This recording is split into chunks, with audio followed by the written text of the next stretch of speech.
कर्मयोग in life channel में आप सभी का स्वागत है। आज हम लोग भागवत गीता के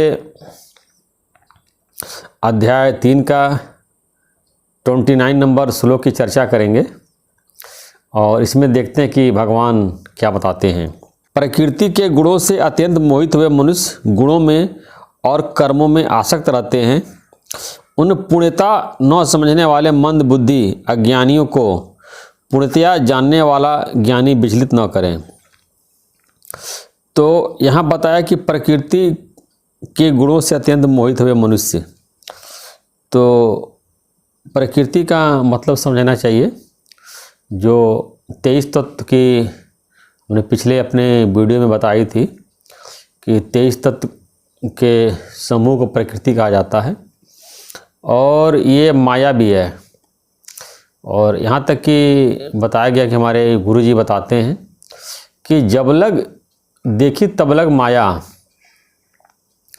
यानी मन से बुद्धि से जितना हम सोचते हैं, जितना हम कल्पना कर सकते हैं, आँख से देख सकते हैं, कान से सुन सकते हैं, मुख से बोल सकते हैं, ये सब माया है। यहाँ तक कि हमारे गुरुजी बताते हैं कि जब आँख बंद करके और ध्यान लगाते हैं और ध्यान में जो कोई दृश्य या कोई मूर्ति, कोई आकृति, कोई रूप, कोई रंग दिखाई देता है तो वो भी माया है। तो इसीलिए हमारे यहाँ सत्संग में बताते हैं कि जब लग देखी तब लग माया। तो प्रकृति को ही यहाँ बोला गया है, उसको माया भी कह सकते हैं, भ्रम जो है। तो 23 तत्वों का जो ये पिंड शरीर है, जो माया है, जो माया का विस्तार बताया गया है, सारे माया में यही 23 तत्व हैं। और इन 23 तत्वों के गुणों से जो है, जो मनुष्य है उसमें आसक्त हो गए हैं, आसक्त रहते हैं उनके गुणों में, उनके कर्मों में। तो ज्ञानी और अज्ञानी की एक पहचान बताई गई है कि जो 23 तत्व जो प्रकृति के गुण हैं और उनकी परस्पर चेष्टाओं को जो है वो कर्म बोलते हैं, कर्म विभाग। जैसे आँख ने देखा तो कर्म हो गया, मन ने सोचा तो कर्म हो गया, बुद्धि ने कोई निश्चय किया एक कर्म हो गया, या अहंकार, अपने मंदिर में कोई अहंकार की भावना आ गई, ये भी माया ही है, तो भी एक कर्म हो गया। तो बताया कि जो माया में जिनकी बुद्धि फंसी हुई है, संसार में जो आसक्त हैं, वो पूरी तरह से प्रकृति में माया में आसक्त रहते हैं। तो ये गुणों और कर्मों की जो बात बताई गई है, ये ज्ञानी के लिए है, जो ज्ञानी जानते हैं, जिज्ञासु है गुण क्या है, कर्म क्या है। या संसारिक लोगों के लिए कह लीजिए कि पूरे माया में, पूरे संसार में जो है आसक्त रहते हैं। उसने क्या बोला तो क्यों बोला तो किस लिए बोला, इसी की पूरा व्याख्या करने में लगे रहते हैं। जैसे बोलते हैं बाल की खाल निकालना। अब बाल के खाल नहीं होता तब फिर भी खाल निकालने की कोशिश करते हैं। अब किसी के मन में कोई बात आई, कोई विचार आया, ऐसे ही बोल दिया, लेकिन उसके पीछे पड़ जाते हैं, क्यों बोला, क्या इंटेंशन है। या किसी ने मुस्कुरा दिया, क्यों मुस्कुरा दिया, उसके अंदर क्या भावना थी। हो सकता है ऐसे ही मुस्कुरा दिया हो, लेकिन कई लोगों को ख़राब लग जाता है कि हमको देख के हंस दिया। अब पता नहीं मन में वो कोई बात सोच रहा है, कोई विचार उसको याद आ गई और हंस दिया, तो सामने वाला सोचता है कि मेरे ऊपर हंस दिया। तो ये सब लोग जब प्रकृति के गुणों में और कर्मों में आसक्त हैं, और भगवान ने बताया कि ये अत्यंत मोहित हैं, यानी कि पूरी तरह से उसी में पूरा अट्रैक्ट हैं, जो है आसक्त हैं, पूरी तरह से संसार में माया में आसक्त हैं और अपने को शरीर मान लिया है, वही माया का रूप मान लिया है। या जैसे आप देख लीजिए, किसी को कोई बड़ा पद कभी मिलता है तो पद का वो रूप हो जाता है, अपने को वही मानने लगता है। कभी ये नहीं समझता है कि मैं एक कार्य कर रहा हूँ और ये शरीर को एक कार्य करने का अवसर मिला हुआ है, शरीर एक कार्य कर रहा है। वो अपने को वही मान लेता है। जैसे एग्जाम्पल हम बता रहे हैं, तो किसी को किसी शहर का ऐसे कमिश्नर बना दिया जाए तो वो अपने आप को कमिश्नर मानने लगता है कि मैं कमिश्नर हूँ, अपने शरीर को ये कमिश्नर मानने लगता है और उसी में जो है पूरा जो उपाधि उसको दी गई है, जो कार्य करने की दी गई है, अपने को वही वो मान लेता है। तो गीता के अनुसार जो है सब माया है। शरीर की जो उपाधि होती है, जो पद की उपाधि होती है, वो सब माया है। अब वहाँ कमिश्नर है तो घर में पति का पति हो गया तो वहाँ पति अपने को मान लिया, और लड़का है तो उसका पापा मान लिया अपने आप को।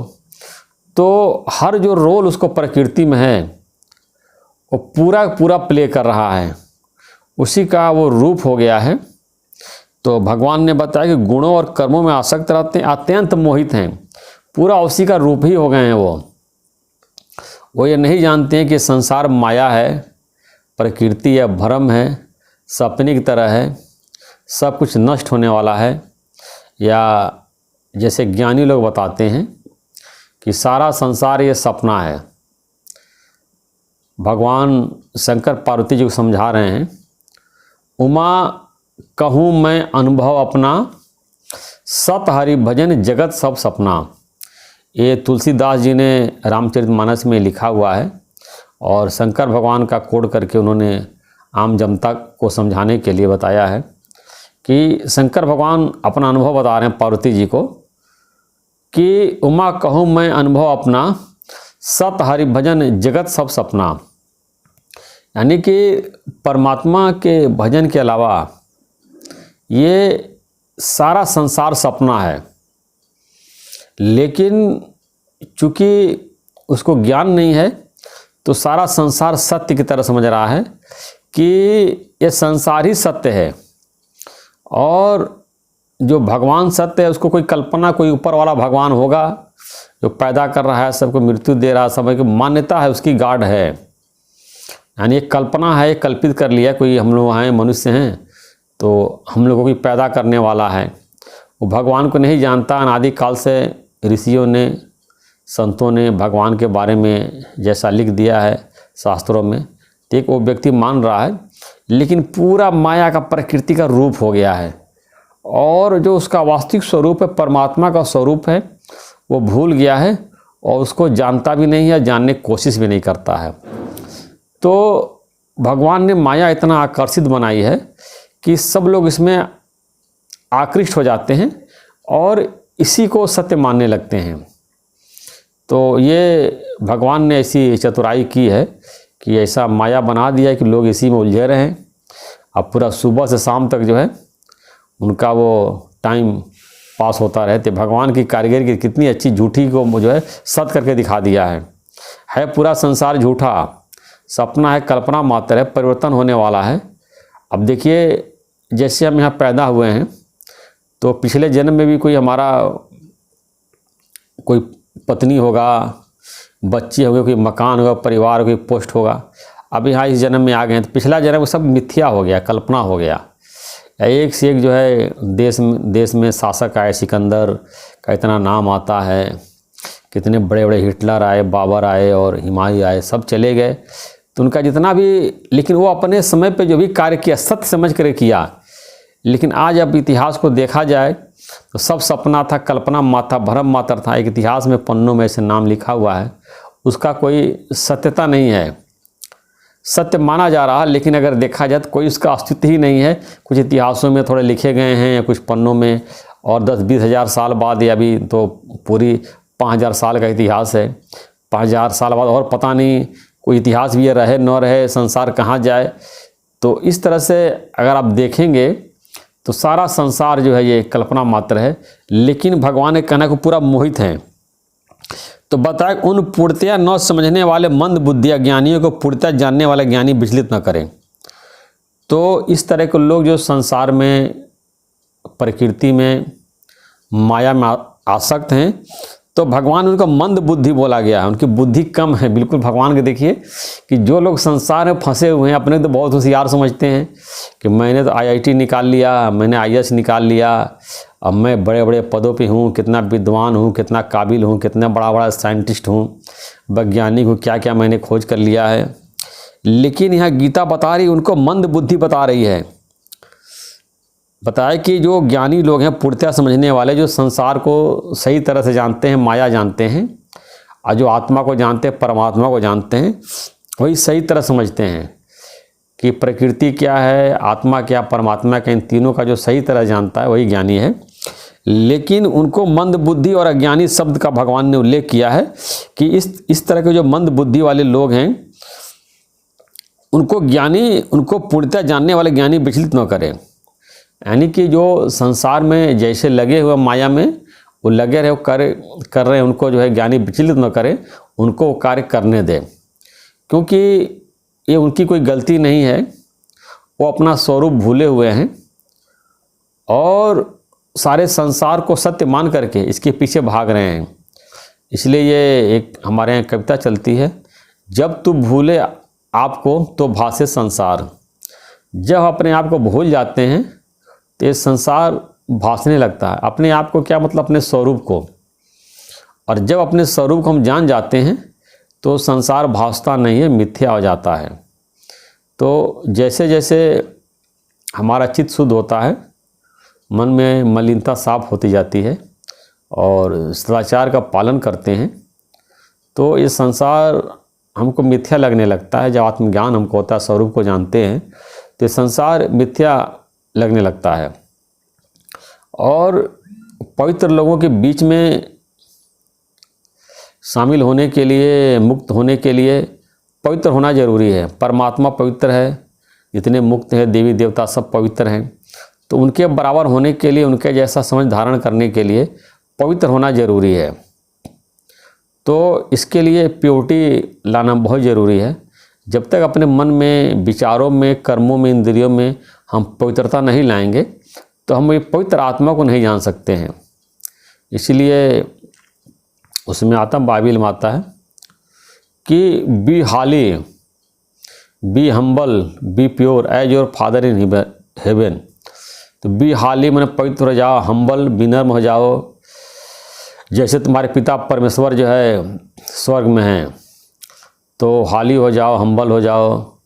तो अपने अंदर जो है हम पवित्रता को धारण करते हैं, विनम्रता को धारण करते हैं, तो धीरे धीरे जो हमारा चित्त शुभ होता है तो हम परमात्मा को जान जाते हैं और अपने स्वरूप को जान लेते हैं, जो हमारा परमात्मा का स्वरूप में, उसमें स्थित हो जाते हैं। तो इसमें जो बातें बताई गई हैं कि जो प्रकृति के गुणों में, मतलब माया में जो मोहित हुए मनुष्य जो है पूरा गुणों में, कर्मों में पूरा आसक्त रहते हैं। जैसे मधुमक्खी देखिए होती है हलवाई की दुकान पे, सीरे में पूरी तरह से पूरा एकदम फंसी रहती है, फिर उसी मर जाती है। तो इसी वो लोग आसक्त रहते हैं। और दूसरे लोग ज्ञानी हो गए जो है, तो भगवान ने बताया कि जो इस तरह के लोग उसमें आसक्त है संसार माया में, उनको विचलित न करें। उनको भगवान ने मंद बुद्धि बोला है, अज्ञानी बोला है, कि वो लोग पूर्णतः हर चीज़ को समझते नहीं हैं, सत्य क्या असत्य क्या है, और केवल संसार जो असत्य, इसी को सत्य मान लिया हुआ है। और पिछले श्लोकों में भगवान ने ज्ञानी अज्ञानी का दिन रात का फर्क बताया है कि जहाँ अज्ञानी जागता वहाँ ज्ञानी सोया हुआ है, जहाँ ज्ञानी जागता वहाँ ज्ञानी सोया हुआ है। तो अज्ञानी संसार में जागता है, संसार सत्य मानता, संसार की तरफ भाग रहा है, और अपने आत्मा के तरफ से सोया हुआ, अपने स्वरूप से सोया हुआ है।